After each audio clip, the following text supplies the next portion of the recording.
Narciso es un hombre que sabe que es amado solamente si cumple con lo que esperan de él. Y él mismo solo se valora si cumple con lo que espera de sí mismo, que es inalcanzable. Es decir, con el correr de los años se va transformando en un ser fracasado, al cual ni los honores ni los reconocimientos, que más encima no logra obtener, le alcanzan. Se vuelve entonces un amargado, un hombre aterrado, que teme encontrar su reflejo en el espejo, en el estanque de agua, porque sabe que es un fraude, y eso es terrible. Empieza luego a buscar desafíos cada vez más altos, más peligrosos, más heroicos, como irse a pelear a guerras mundiales, buscando glorias en todos los frentes, en todas las esferas de la vida pública y privada. Pero en el fondo, hay un niño que siente que no es amado per se, sino solo por sus logros, y sabe que no goza de un cariño y un respaldo incondicional, que es el que las madres prodigamos a nuestros hijos, porque el suyo depende de las metas que logre conquistar. Por eso, a Vicente le perdonaba todos los dolores que me hizo pasar, porque yo, que lo conocí tan joven, vi con mis propios ojos el saco negro del fondo de su alma, y en ese sitio se escondía un miedo feroz a defraudar a su madre. Eso es parte del relato que hace la Manuela Portales, la muda, la primera mujer en la vida de Vicente Huidobro, la madre de también sus primeros hijos, la mayoría de sus hijos, solo tuvo un hijo, después con Jimena Amunátegui, y todo eso yo lo aprendí leyendo este libro. Pequeño Dios de Marilú Ortiz de Rosas, periodista, doctora en letras de la Sorbona, y bueno, además autora de varios libros, entre ellos este que es el más reciente, Pequeño Dios. Marilú, muy bienvenida a nuestro programa y a Radio Universidad de Chile. ¿Cómo estás? Muchísimas gracias por esta invitación. Aquí muy feliz bueno, la cita que escogiste es, pero a la yugular, a este pobre poeta que fue disecado y que ha sido disecado en el tiempo a través de estas mujeres, que en el fondo fue una mirada que me parecía gentil hacia el personaje. Después me di cuenta que no era tan gentil, pero bueno, uno a veces hace las cosas y los resultados son un poco diferentes, pero creo que era una manera bonita de entrar al personaje, de Ujú. una forma en que no, nadie lo había hecho tampoco, y que no se ha hecho mucho. Una biografía contada por otros, varios otros que aportan su punto de vista y que fueron muy cercanas. Me pareció entretenido, me entretuve haciéndolo y conté con la ayuda de muchas personas, muchas mujeres, casi todas mujeres, salvo algunas honrosas excepciones, hombres, entre ellos hijos y nietos del poeta. Tuve la fortuna de haber sido recibida por Vladimir García Huidobro, que era el único hijo vivo hasta ese momento, y después murió poco tiempo después, Vladimir, y pasamos un día maravilloso hablando de su padre y de su madre. Él era hijo, como tú mencionaste, de Jimena Munati, que es la segunda mujer. Los cuatro hijos del primer matrimonio ya estaban muertos cuando yo empecé este trabajo, y tuve tengo, la fortuna, y cuando él partió, cuando se fue Vladimir, yo me di cuenta que en realidad tenía ya de partida un material bien valioso, y después empecé a completar con otras variantes, lecturas, y así nació este pequeño Dios. Bueno, lo interesante es como tú dices que hay muchas biografías de Huidobro.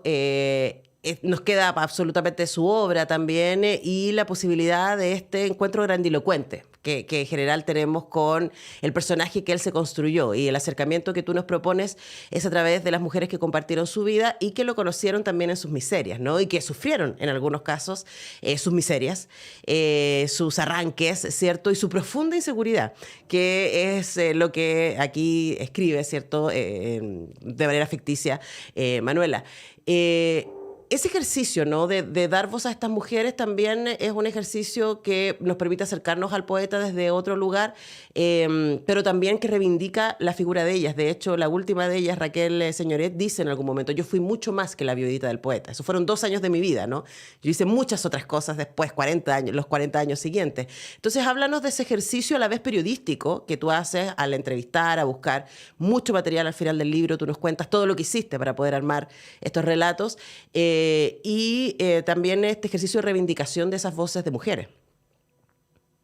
Mira, yo en casi todos los libros que hago, y fue bien divertido lo que dijiste, pero me interpreta totalmente que es una especie de biografía. Yo he hecho varias especies de biografía porque en mí se junta el periodista y el literato. O sea, tengo tanto estudios de periodismo como de letras, y hartos profundos estudios de letras en el cual estuve muchos años. Y si bien son corrientes que pueden parecer bastante opuestas, porque una es muy profunda, la literatura. Bueno, de hecho, ese doctorado me demoré 11 años, no fue algo que hice así como a la pasada. Y el periodismo es mucho más del impacto cotidiano, rápido, espontáneo. Entonces se fueron combinando primero esas dos como energías. Y segundo, me pareció que darle voz a la mujer, darle voz a la musa, era interesante. Y por eso también los títulos son súper irónicos de cada capítulo. La muda, que es el primero, y un poco, una de las nietas como que se me ofendió un poco, pero la muda, qué feo ponerle la muda a mi abuela. Le dije, empecé de un verso maravilloso que le escribió Huidobro, que le dijo, irías a ser muda, que Dios te dio sus ojos. Entonces es una persona que, que efectivamente no hablaba tanto y no hizo tanto, fue como la más quieta de sus amores, y ella lo dice todo el rato. Entonces esa voz es como un poquito una voz más apagada, pero muy profunda. Me salió del alma y ponerme en la piel no me costó nada, más encima después, pero mucho después, sinceramente, descubrí que era pariente mía. Pero eso fue en el marco de la investigación. Pero el literato también le busca una voz literaria. Él le busca, el escritor trata de que haya, de que el libro, sobre todo un libro de un poeta, no iba a escribir, Vicente Huidobro nació en tal, ¿me entiendes? No tiene sentido. Y de hecho, no hay muchas biografías sobre Huidobro, no hay. Está la de Boroy de Teitelbaum, y el resto son estudios, recortes, avisos, ensayos. Hay libros sobre su obra, tampoco tantos en Chile. No, como debiera, pues teniendo la potencia que tiene la voz de él, hay pocas personas se han interesado en meterse más en su vida. Y es una vida súper compleja, pero súper entretenida, súper interesante de contar. Y cuenta una época también. Ahora estas mujeres yo las encontré notables. Me sorprendió mucho cuando las fui conociendo más. Y mientras más las conocía, más me parecía que era interesante darle voz a ellas. Porque Huidobro tiene su voz. Tal vez no habla mucho de su vida, no es un escritor autobiográfico como lo fueron otros de nuestros grandes poetas. Pero uno más o menos sabe lo que hizo porque él se encargó de que la gente supiera lo que estaba haciendo. Ahora, se encargó de su versión, digamos, ¿no? O sea, también Exactamente. hay Exacto. esa idea del pequeño Dios con la que tú titulas el libro, es algo que es central en la construcción del Huidobro público que él intenta hacer, ¿no? Que yo creo que es algo que nos queda muy claro leyendo el libro y que uno sospechaba. A mí me pasa, a mí me gusta mucho Huidobro, pero uno sospecha así, mira, este nivel de grandilocuencia está tapando hoyos que son profundos, ¿no? Pero también este arranque constante y decir, no puedo quedarme acá, tengo que hacer, meterse a la guerra, ir a la Segunda Guerra Mundial, ir a meterse a España en plena guerra. ¿Cómo? ¿Qué le pasa a esta persona? ¿Por qué necesita estar constantemente demostrándose? Y toda la historia con la mamá yo no la conocía. Necesidad de heroísmo, necesidad de heroísmo. También piensa que es un hombre que se crió, como también me pasó a mí, yo estudié en el colegio francés, mirando Europa. Ahora fui criado por institutrices, mirando Europa. Eh, en Europa estaba pasando todo en ese momento. Si Chile hoy día es provincial, imagínate lo que sería hace un siglo. Entonces, para él, yo creo que estar ajeno a lo que estaba pasando, a la guerra, yo creo que también necesitó ir a estar donde las papas queman, ir a estar, porque también tenía un instinto periodístico súper fuerte. No hay que olvidarse que Vicente Huidobro también, su rol en la Segunda Guerra Mundial fue corresponsal de guerra. Ujú. Y tenía un súper buen instinto periodístico, Huidobro. Cuando tú lees sus artículos, cuando él advierte lo que va a pasar con Estados Unidos, que mira, la verdad es que es sorprendente, tenía un olfato periodístico muy desarrollado. Entonces, no creo que solo la madre es un factor muy importante y gravitante en su vida, pero también está eh, las ganas, la necesidad de estar en el centro del mundo y no en la cola del mundo, como él sentía. Y como en esa época también era, así hay que decirlo con sus letras, Bueno, pero preocupado por además hacer. finalmente es contextual, ¿no? Porque Huidobro comparte mundo, ¿no? Con otros grandes poetas. Fue un momento muy, muy importante para la poesía chilena, ¿cierto? La mitad del siglo XX, diríamos. Y claro, pero él tiene esta noción de grandeza muy instalada por su mamá y esta noción de que el país le queda chico y esta noción de que él va a transformarlo todo. Exacto, No la poesía chilena, va a transformar la poesía y el arte, punto. con mayúscula, la poesía. Y es muy Sí, bonito también ese acercamiento porque lo que tú nos propones a través de las voces de estas mujeres no es solamente una mirada iconoclasta, sin duda, al poeta, sino también una construcción del cotidiano, de la época, que a mí también eso me pareció muy enriquecedor del libro, ¿no? Poder imaginarse cómo era Santiago en esa época, el Santiago que ellos habitaban, de clase muy, muy privilegiada, cómo era Europa, cómo eran lugares donde habitaban, esos encuentros con otros artistas. Me parecía que todo aquello también le da una tremenda potencia al libro y quería preguntarte sobre ese lado de la construcción del relato que tú nos regalas acá. mira, a ver, efectivamente yo no había nacido en esa época, así que es un poco de lectura. A mí el siglo XX me fascina y he escrito mucho sobre otros personajes también que vivieron acá y que vivieron en Francia. Y lo loco es que yo en Francia recorrí todos los lugares donde estuvo Huidobro y fue una casualidad maravillosa porque me encargaron un reportaje el año pasado sobre el París de Huidobro para la revista El Domingo del Mercurio. Yo me reí, dije, pero es broma, me dice, "Pero si yo estoy terminando un libro sobre Huidobro". Dice, no te puedo creer, no tenía idea. Bueno, fue una casualidad que me obligó, yo igual iba a ir a Francia por trabajo, por otra cosa, a estar en cada uno de los lados donde él estuvo. Y en París existen cada uno de esos lugares, los cafés donde iba, las casas donde vivió, los edificios donde estaba, las calles donde caminaba. En Santiago de Chile, ¿no? Todo se destruyó. Queda, quedan vestigios de lo que fue esa casa, esa triste casa en Cartagena donde él murió, que Ujú. es una casa bastante humilde, justamente en contraste con el palacete maravilloso de su familia. Hoy día es un, es un muñón, cuando uno le amputan un muñón, a mí eso es lo que yo siento en Santiago, que uno sigue viendo las cosas como cuando a uno le amputan algo, pero dicen que la persona que le amputaron un brazo lo sigue sintiendo.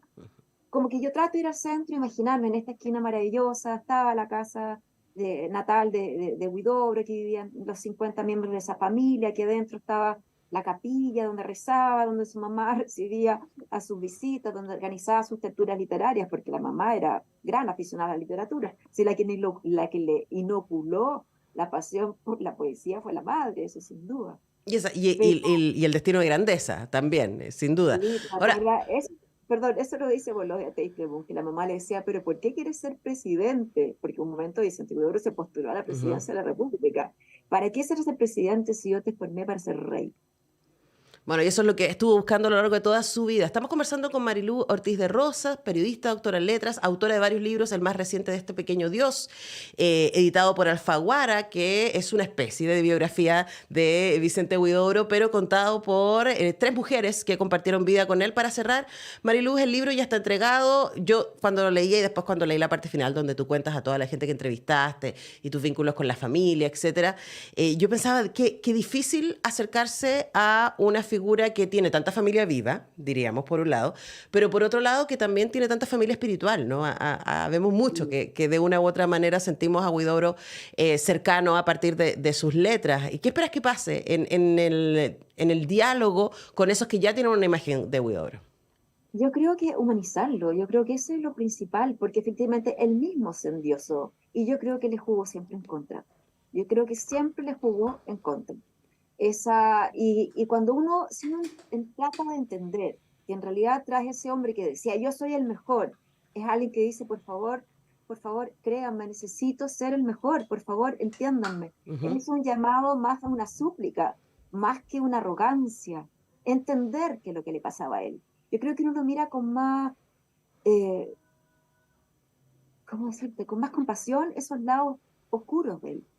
Y ahora, su poesía es sublime. Y eso me encantaría que el libro, y eso ha estado pasando, la gente le han dado ganas de volver, de leer más a Huidobro, rescatar al personaje, si uno no puede cortar la vida de la obra de las personas. Y eso es lo que yo creo que en el caso de Huidobro se hizo, porque daba un poco de vergüenza, entre comillas, algunos hechos que él hizo. Era un pobre niño chico a veces. Y yo creo que al menos a mí me permitió verlo con más cariño y entender lo que le pasaba y comprender la grandeza de su poesía y agradecer, y llegar a agradecer la personalidad que tuvo, porque si no hubiera creído como él creía en sí mismo, lo hubiera abandonado mucho antes. Este hombre no le dieron ni el premio municipal, ni nacional, ni local, ni el de su colegio. toda su obra la autoeditó, Ujú. salvo creo que un libro. Ujú. Entonces, finalmente es como cuando tú tienes un mal matrimonio que tú terminas agradeciendo todo lo que te aportó. Acá yo creo que hay que mirar y ver que finalmente la personalidad de Huidobro es lo que le permitió seguir escribiendo. Qué pena que se haya muerto tan joven, también producto de la propia vida tormentosa y loca que llevó, que lo llevó a esta guerra donde le llevaron unas esquilas en la cabeza y que presumiblemente es lo que le hubiera adelantado la muerte. Ujú. Eso, humanizarlo. Bueno, ahí tienen una manera de acercarse a la vida y obra de Vicente Huidobro a través de la voz de tres mujeres, Manuela Portales, Jimena Munategui y Raquel Señoret, obra Pequeño Dios de Marilú Ortiz de Rosas, con quien hemos conversado. Muchas gracias, Marilú, por este tiempo con Radio Universidad de Chile. Muchísimas gracias a ti, Antonella, fue un placer. Un abrazo, que tengas muy buen día jueves. Nosotros tenemos que ir a la música, a la pausa y ya regresamos.